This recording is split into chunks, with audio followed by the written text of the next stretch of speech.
Alright, here we are again, back from some time off. It's May 1st, 2014. Just got a wide shot, 5 feet across the front of that tank, 60 inches.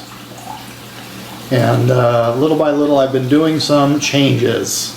I really don't want to go over those today. I want to go mostly into the reason I'm filming this video, and that is watching the pH drop.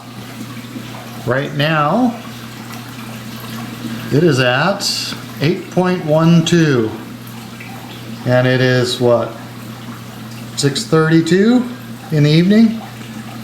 So normally I'm in the 8.25, 8.23 range, something like that. You can see it's 8.12 there today. And I've done a few changes to the tank. But the main reason that we're talking is we're going to show you how we change our Kalkwasser.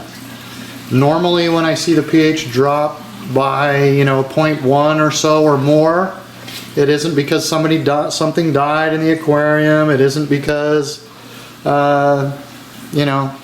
something got dragged behind it, or a dead fish, or people always tell you, oh, it drags down your pH. I do have a thick sand bed. I'm actually working on. I'm doing multiple things at once now. I know you can see the sun through the shades there on the right, but you'll get over it.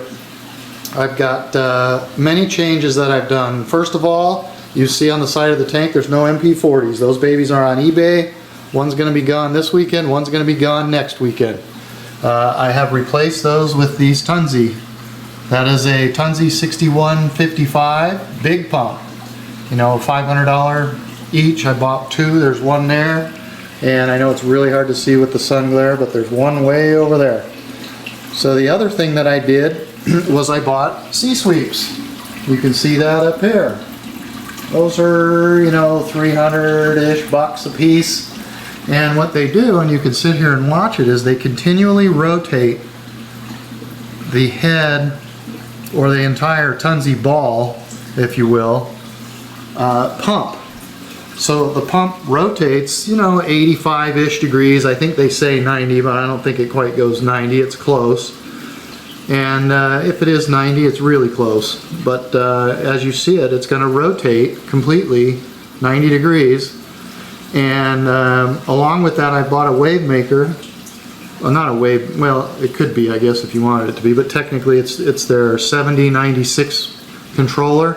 Not real happy with that. Probably going to yank that and put in an APC, the Reef Keeper version.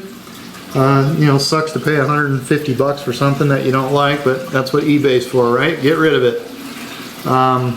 I've put two of these pumps in. There's one on the left and one on the right, and I know you've got glare. Sorry about that. They're both, in fact, there's a sea urchin. You can see him. I just bought him a couple weeks ago, him or her. It's got like orange and white spines on the top, sitting there eating what little bit. I can't imagine there's any algae on that yet. They've only been in there for 2 weeks. I can see a little brown algae. As you know, I've been fighting a nitrate problem. The nitrates are really high. You can see a little cyano, even with all this pump action, which is significantly more. I had to turn these pumps down because it was blowing the sand all over the place. I went ahead and sucked out a lot of the sand. I'm going to start sucking out the gravel this weekend. Today's Thursday, so Saturday I'm going to start working on this end here. You can see how thick the gravel bed is, and I'm going to be sucking that out of there, or for the most part. So every month I'll be sucking a little bit out, getting the gravel bed down. I mean, you can even see a little cyano right down here if the chocolate tin can get out of the way. See it there? Just a little bit. And I think I'm going to move that little Minimax. You see a little tiny Minimax anemone there? It's on that rock. I'm going to probably move that so that this little diamond goby has a chance to eat the gravel there, or sift through the gravel. That's one little spot it doesn't seem to get to. Everywhere else takes care of the gravel. Actually, the one I'm looking at, there's a tiny little cyano right there too. You can see it. But we're fighting the nitrates. Changing the sump from the ecosystem sump to this one. The ecosystem didn't seem to do much. The Miracle Mud seemed to kind of keep down the keep down the nitrates, but it didn't do a whole lot for anything else in the aquarium, and it was a pain in the butt. It constantly overflowed, the skimmer overflowed, it was just too small. This sump, no problems. Works fine, Swabby works great, Deltec's working great, but you can see all the fish here, they're getting pretty tame, very happy. I just ordered a bunch of corals today on uniquecorals.com over in the valley here in Southern California. But anyway, let's get to why we are here today. I do want to just give you a quick pan. They had a show a few weeks ago here in Southern California. I do want to speak though. The upgrade of the pumps from the Vortec to these was a huge improvement in the tank. Huge. And all I can tell you is, with the fact that this thing moves, and you can see it turning, the fact that it moves makes this so much better than it was before. Shifting dirt, detritus. I mean, the first day I put it in there was crap flying around all over the place. You can still see some things. I don't know if you can see them, but there are a few things still floating around in the tank right now even. It just stirs things up a lot better. But as soon as I hooked those pumps up the very next day, this Dendrophilia hadn't been out in 6 weeks probably. And now it's out, it's daytime, you know, the light's on and it's out. And anyway, that one's turned happy. The Duncan is starting to get happy. It's not as happy as it used to be, but we're working on that. I've actually bought an Aquaripure to try and lower the nitrates. It's been in the tank for, gosh, 4.5 weeks or so, and it hasn't cycled yet, so it's still not giving me 0 nitrates. I'm looking to get those nitrates at least to 10 or less, and just plain old water changes don't always fix that. And the bio pellets obviously aren't working, so it's funny, one tank they work great and the next tank they don't. But I did buy some of these little mini maxes. They're pretty cool anemones. This one here is kind of a pinkish peach color. Of course, I've got the big Welsophilia. I bought this golden globe. It kind of looks like Favia here. It looks like a globe with little gold eyes. I don't know how far the camera will focus in. Probably not very. Yeah, see, it stopped. But yeah, pretty cool. And I got like a strawberry almost mini max down there. I tried to get it to stick on the rock. Well, you know how animals are. They just go where they want to. They're just like people. The Christmas Favia. I traded some corals. You'll probably notice that these large, I mean, they're large. That is, you know, 6 inches across at least. Goblins of Fire, there's got to be 250 polyps there, you know, at 40 bucks a shot. You see them on the internet between 30 and 40 bucks a shot. The crack up is that you try and sell those to somebody around here and they'll give you 200 bucks for them. It's ridiculous. These owners are just money hungry bastards. You would think that in the interest of trying to save the coral reefs that they would at least give you something for them. I mean, they could retail those out at over $8,000. You know, I don't have a website. I'm not going to do that. But anyway, it's kind of a bummer that they do that. I don't know what I'm going to do with these just yet. I had a little rainbow acan, kind of too dark down here at the bottom par-wise for you to see. Another upgrade that I'm probably going to do is, these are Gen 2 Radion Pros. I'm looking at buying Gen 3s right now. I may buy 3 Gen 3s and throw these 2 on eBay. There's a little darkness in the middle where there's no light, obviously, and it's I can see it, you know, the very ends, like the light is about where the camera is and you can see the shade to the left. The blue Gozemi Acropora is not doing bad. It seems to be growing. Its little polyps are out. I know you can't really see it because it's dark. There's no light that shines directly on it. I picked up these 2 clownfish. Actually, I should talk to you about my trade. I traded 26 frags of these, which were probably at least $4,000 retail value, for a Scolemia, which is over here. This Scolemia right here. So that's what, 250 bucks. And then I also picked up those 2 clownfish, the black ice clownfish. So, you know, retail wise, it's like 400 bucks. So I took it, seemed at least decently fair. Not like this last guy that I talked to out in Canova Park. That's not going to happen.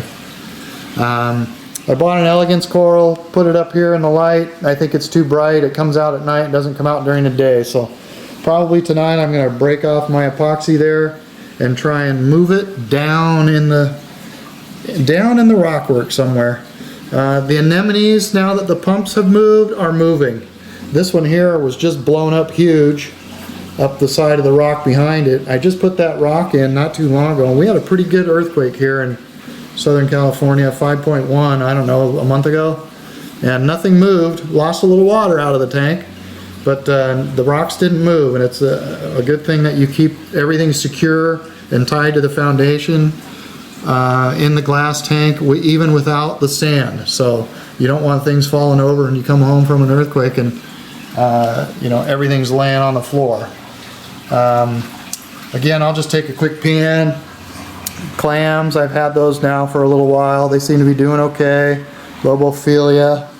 The tricolor acropora, doing really well. It's growing all over, and in some locations it's kind of got a funny look to it, but it is growing. So like I said, I ordered $500 worth today of different acroporas, like 12 or 13 different kinds. Again, huge heads of coral. This is a branching golden hammer. Another acanthastria, another Welsophilia. These acans are just hugely, they're happy. Feed them twice a week, feed them. So at night, these close up, turn inside out, and then of course the black sun corals, which you can see are kind of starting to look out, sticking their little tentacles out, come on out. The rust one, the pump is pumping by it, you can see it moving. The Recordias I'll probably get rid of. More acans. This is another Minimax. It's a very rusty red looking color, kind of cool. Of course, the jack-o'-lantern Leptoceras, everybody loves those. They're different, very cool. Another Minimax there. Doesn't look real colorful right now. And then I've got a kind of a greenish one with a rusty red edge around it. You can see the breeze blowing underneath the cabbage leather coral. The cabbage is taken off. It's attached itself to the rock. I can't pull it off anymore. So I don't think I'm going to be moving that one. I'm still trying to save this Acanthophilia. I don't know if it's going to make it. I've been trying to save it for a month. I feed it, you see its mouth's open. I feed it twice a week, a ton of mysis shrimp, and it eats it.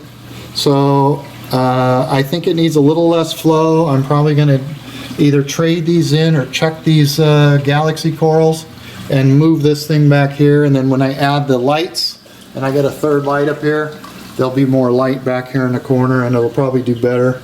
Like I said, the Duncan is starting to get happier now that there's water flow, more water flow than the Vortex gave it. Another little Minimax there I bought, and there used to be a little tiny one, and it has moved. I don't know where it went. It was back there against the wall. So anyway, let's take a look. I'll show you. The Aquaripure that I bought is right here. It's a large Aquaripure. I feed it in the inlet tube here. 15 milliliters of vodka twice a week. He says to, you know, turn off all your biological filtration, and well, I'm not going to do that. I still have the biopellets, even though I will be probably shutting those down. Not yet though. But what we want to talk about today is the Kalkwasser reactor. This is an Aquametic. I believe it's a KS1000. And you can see it's down there. You can see it's churning. See if I can get in there and you can see the rotation of the arm, churning, churning, churning, keeping it stirred up. You want to keep your Kalkwasser stirred up. You don't want it to cake. It'll get hard and cake up. And I'm going to go ahead and this is the beginning. I'll show it to you in here before I take it out, and then we'll go to the sink and clean it, refill it, and I'll show you the process. Alright, now we're at the sink. So I've taken the Kalkwasser reactor out from underneath the aquarium. I've got I use bulk reef supplies, bulk Kalkwasser, no big deal. I have a obviously clean bowl. This is just a cheapy IKEA stainless steel bowl for the aquarium only. Little plastic measuring cup and RODI water. I'll have to show you the system one day. This is pretty simple, really. I actually do use tap water to get the old Kalkwasser out.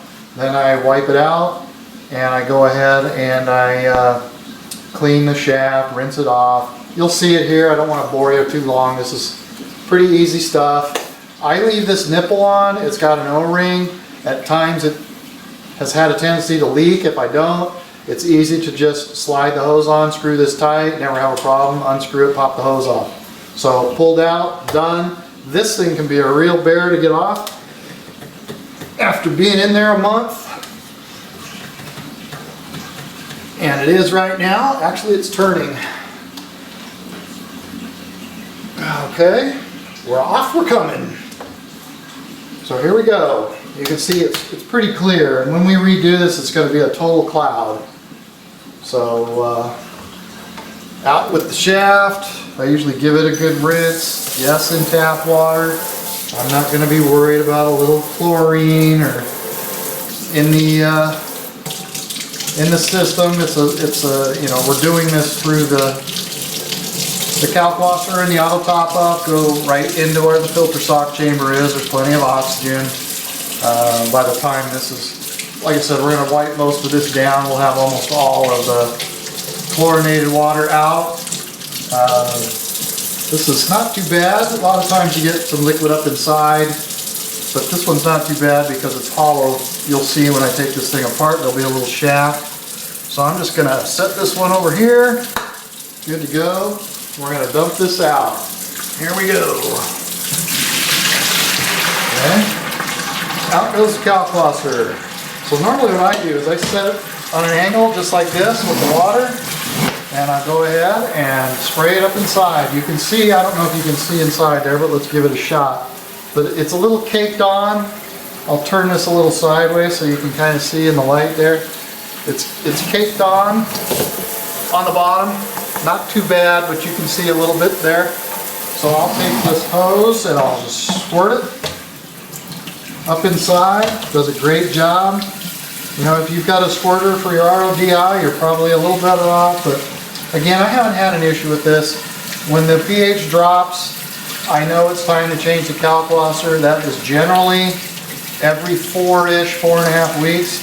I try to, you know, I try not to do it every 2 weeks. It lasts quite long, actually. This is a longer month, obviously. We're at May 1st. It's Thursday. I usually do this stuff on a Saturday. This is a Thursday evening, you know, 5 minutes to 7 on a Thursday work night. So anyway, it's looking very clean already. We've got the fresh water in, cleaned it out. There is a haze, and I don't know if the camera will really catch that from as far away as you guys are. Since I'm doing this solo, I'm going to go ahead and use some paper towels down inside. I can get my hand barely in here. Sometimes it doesn't want to fit. I don't have big old fat hands, so I'm okay. And I'll generally wipe it down as far down as I can get. I can't, you can see I'm stuck here at my, not quite the elbow. And it's not like this has to be perfectly clean. It's going to get filled with Kalkwasser, calcium hydroxide again, and filled with RODI water, so it will just be another mess. I try and keep it semi-neat, but you know how it goes. It's very light once it's empty, obviously. It holds, I don't think it holds quite a gallon of water, but by the time you get the Kalkwasser in, it holds a pretty good amount.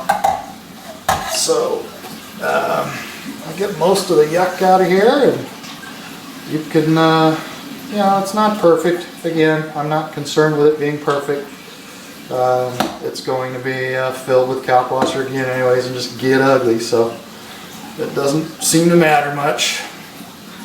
You can see the rod in the center that keeps the shaft in the center. And it's very important, there's a little white washer in the bottom of this thing. Do not lose it. Things can kind of get stuck if it gets PVC stuck right to the PVC or the ABS here, the plastic that it's made out of. So I've got the interior clean, set it aside. Generally what I'll do is I'll pour some water in the bowl, right? Empty bowl. Pour a little RODI water in. You're going to laugh because I'm going into the goodie drawer here.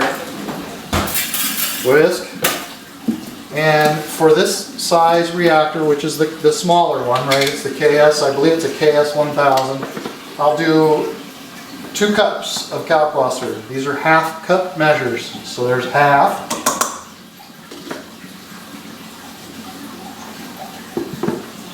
You don't want to breathe too much of this. It's a very alkaline solution. Some people say, you know, you can do it outside. You want to do it outside, you can kind of see the cloud, right?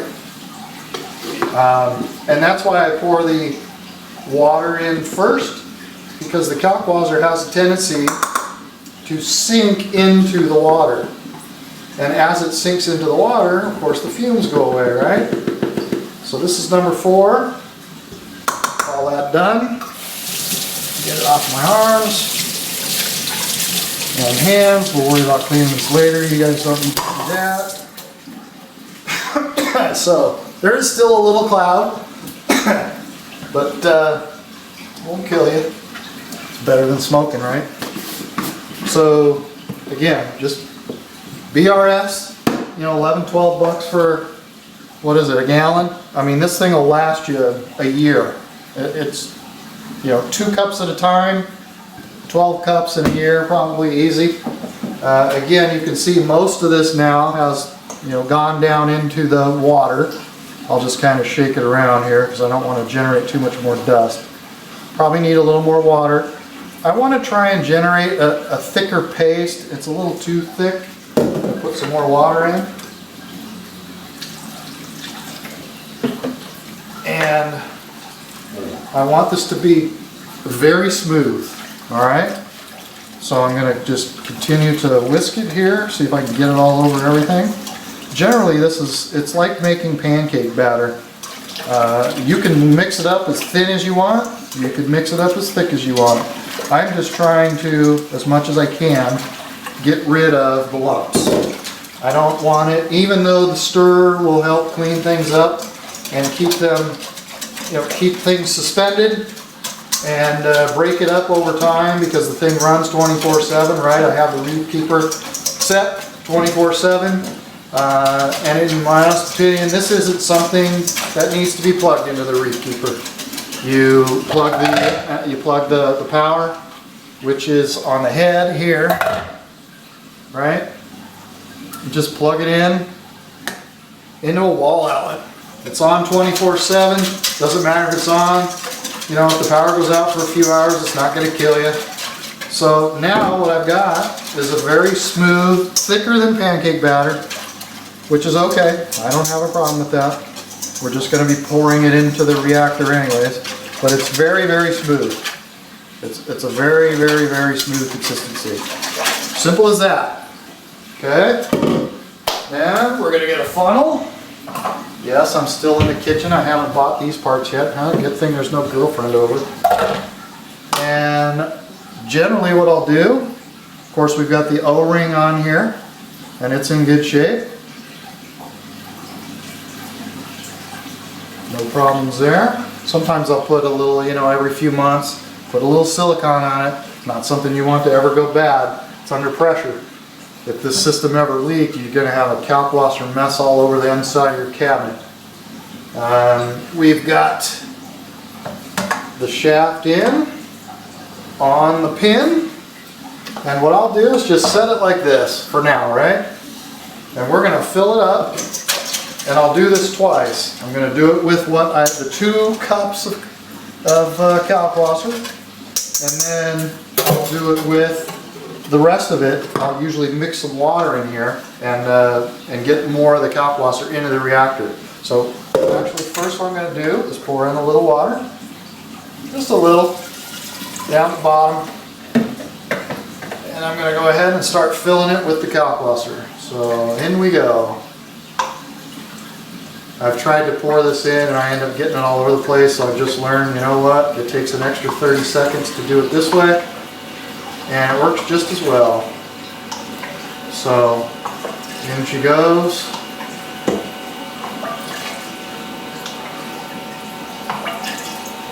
Don't get it all over everything, we're okay.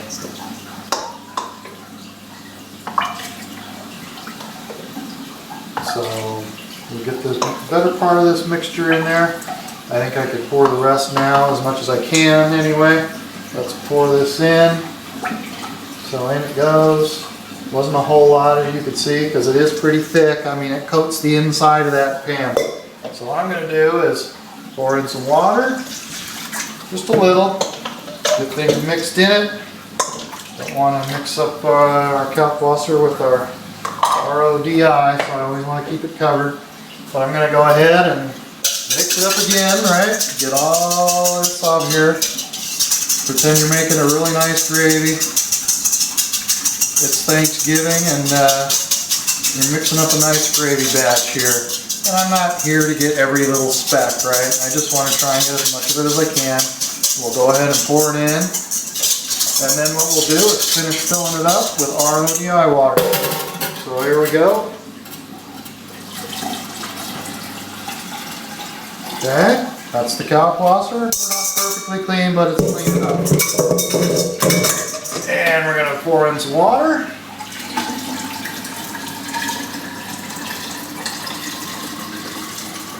And I'm going to have to get the other bottle. So that is a 74 ounces, that bottle. Got another 74 ounces,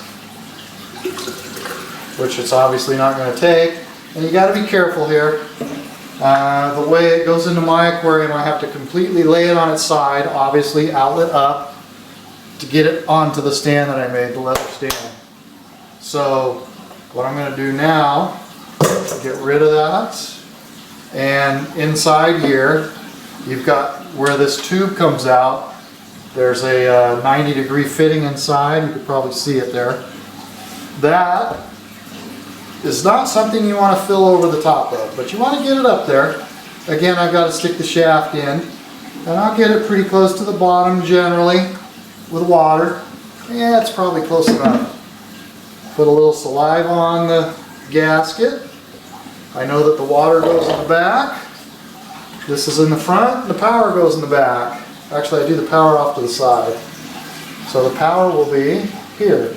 And I'm going to twist it closed, and it closes far easier than it opens, right? Just like anything else. And it's got little tabs on it to tighten it up. Done. Okay, Kalkwasser's replaced. No big deal. You can see that it's a huge white cloud now, and of course you do not ever want to put whole calcium hydroxide in your aquarium. Now I say that with some trepidation because I've had a few Aptasias in the aquarium, and of course I've used the Aptasia X and all that stuff, and I'm telling you right now, the best thing that I found is mixing up a really thick Kalkwasser slurry, very thick Kalkwasser slurry, putting it in a syringe. I'll grab a syringe here, and squirt it right on to the Aptasia, and man, they just shrivel up and they're gone. I don't know what I did with the syringe. Actually, it must be laying here clean. Here it is, right? A little 5mm syringe. So I'll just suck up the slurry in the aquarium at night when the pumps are off. I mean, you know, the power heads or the tunsies are off. Obviously the water pump is still on, return pump. And then you just dribble this on, and man, I'm telling you, they're gone. I've done 5 or 6 of them now, gone. Never see them again. Sometimes the Aptasia X, something will come back. You know, we'll leave a little white cloud on your rockwork for a month, but you'll get over it. The Aptasia's gone, everybody's happy. So I'm just going to dry this up and make it look semi-pretty. And I'm going to set it back underneath the aquarium and plug in the stirrer part of it, right, the power, plug in the water. But I'm going to actually pour some fresh water into the sump so that it doesn't come on for an hour or 2. Sometimes, generally, when I don't screw with it much, you'll see this start dropping. And in this aquarium with this bigger sump, you know, it'll get to about, I'd say a third high. You'll see Kalkwasser stirring.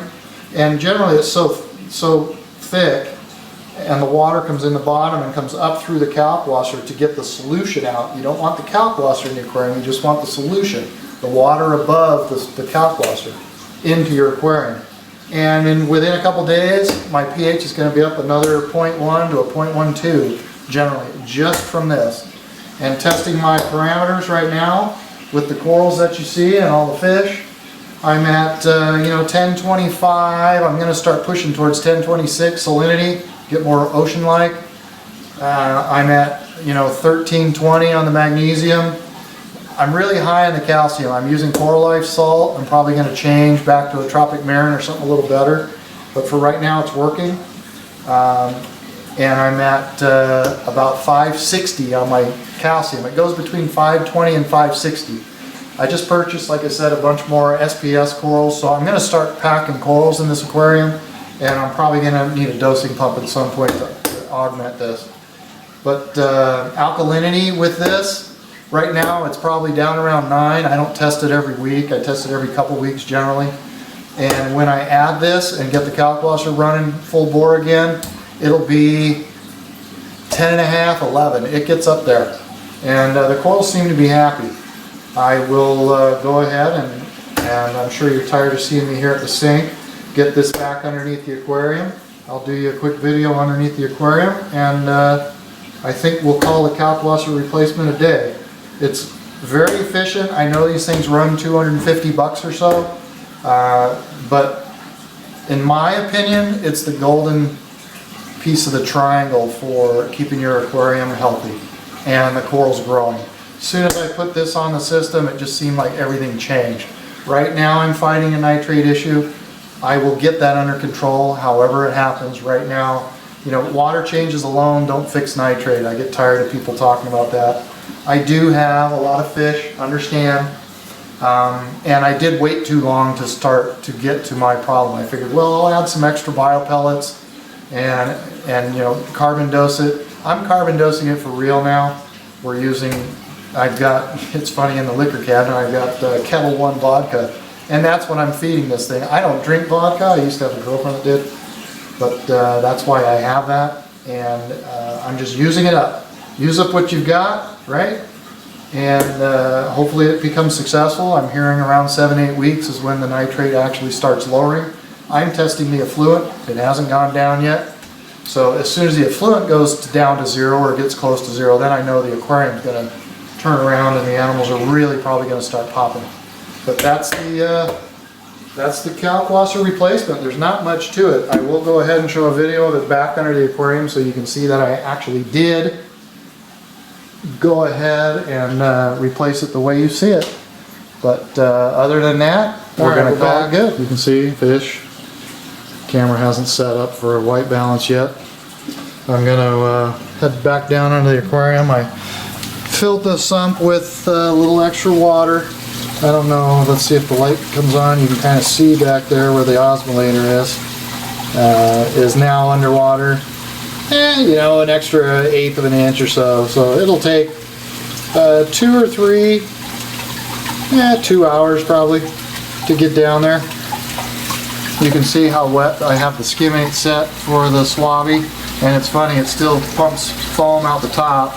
The swabby does tell you to set it a little wet, and there's a reason for that, because you don't want everything coming out the holes. But the one thing I have noticed now that this Aquaripure is in this system is that, and I just have this little light on, but my check valve, the algae's gone.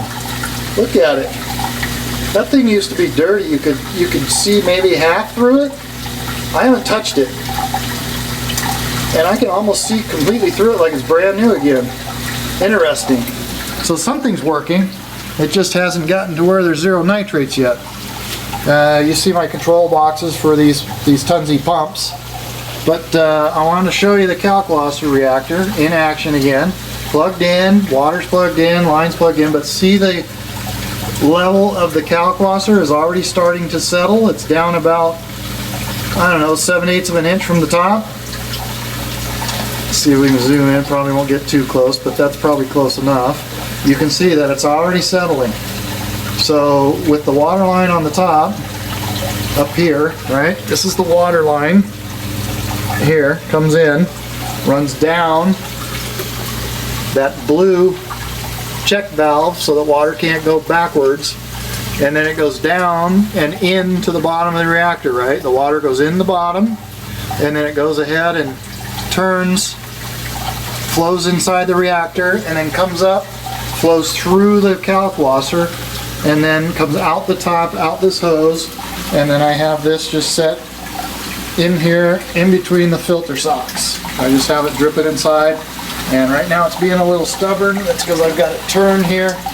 I'll straighten it up, and we'll get it right where I want it, which is right in between, and that way if there's any junk, hard parts, they'll come through and spill into the socks. But that's it for the Kalkwasser reactor. Fill, empty, clean, fill, and set back up. If you've got any questions, you can ask, but it's a pretty simple process. Works like a charm. And of course, I don't imagine that all these little zoanthids, these goblins of fire, and as soon as the camera adjusts for the white balance, and the, of course, Rastas, which are growing like crazy too, and I don't know why, everybody loves the Rastas. I like them. Obviously I wouldn't have them in the tank, but these goblins of fire look like little sunflowers, almost reverse, because they've got that neon green center and then a kind of a reddish and then rust orange on the very tips of all the little tentacles.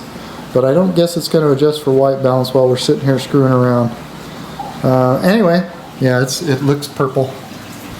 We're going to go ahead and shut her down. You guys got the idea for hooking up your Kalkwasser, changing it out, cleaning it up, getting it back in action. Doesn't take long at all.